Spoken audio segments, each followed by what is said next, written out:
Ravan's fate in Baijnath is different than getting burned on Dashera. He's not a villain of the piece in this Himachal Pradesh town, and Dashera is not celebrated here.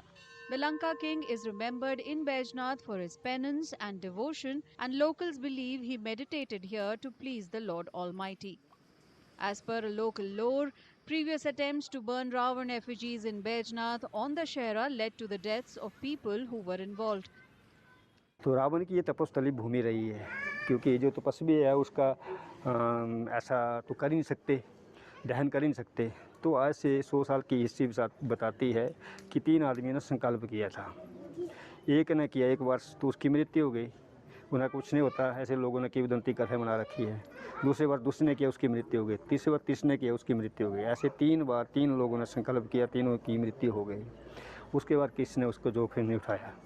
Ravan ने यहाँ पर भगवान को प्राप्त करने के लिए तपस्या की थी, और तपस्या के लिए कई कुछ लोगों की अपनी अपनी उपासना का, सिद्धि का अपना अपना पर्याय होता है। तो रावण ने भी, दशानन ने अपने भगवान को प्रसन्न करने के लिए अपने 10 सिर काटने की कोशिश करी थी। 9 बार उन्होंने सिर काटा था, और 10वीं बार जब काटने के लिए वो उतारू हुए तो भगवान स्वयं प्रकट हो गए थे, और उनके विग्रह अपने आप जुड़ते गए। रावण दहन की यहाँ प्रथा है ही नहीं। कहते हैं कि जब यहाँ पर ऐसी कोशिश की गई है तो बहुत भारी नुकसान उठाना पड़ा है इलाके में। तो उस वजह से जो हमारे पूर्वज हैं उन्होंने ये चीज़ आगे से आगे सप्लाई की है एक तरफ से, और तब से लेकर के ना तो यहाँ पर आपको बैजनाथ में सोने की दुकान मिलेगी, ना ही रावण का कभी पुतला जलाया जाएगा। ये रावण की तपस्थली रही है। यहाँ पे रावण ने तपस्या की थी महादेव को प्रसन्न करने के लिए, और भगवान अपने भक्त का अपमान सहन नहीं करते हैं, इसलिए यहाँ पे दशहरा नहीं मनाया जाता है।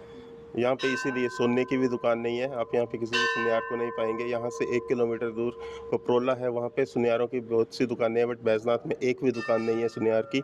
यहाँ पे सोने की दुकान नहीं होती है, यहाँ पे दशहरा नहीं मनाया जाता है। In the Nagara-style Baijnath temple, the Shivling stands to remind the legend associated with this place. But the picturesque town also remains one of those rare places in India where Dashera is not celebrated out of respect for Ravan, the worshipper and scholar.